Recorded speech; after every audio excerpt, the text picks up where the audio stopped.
طاقت اس لیے اچھی ہوتی ہے کہ اس کے ہونے سے نیکی کے بعض ایسے کام کیے جا سکتے ہیں جو کمزوری میں ناممکن ہیں۔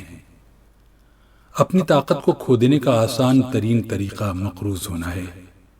مقروض بغیر زنجیر کے ہی غلام ہوتا ہے۔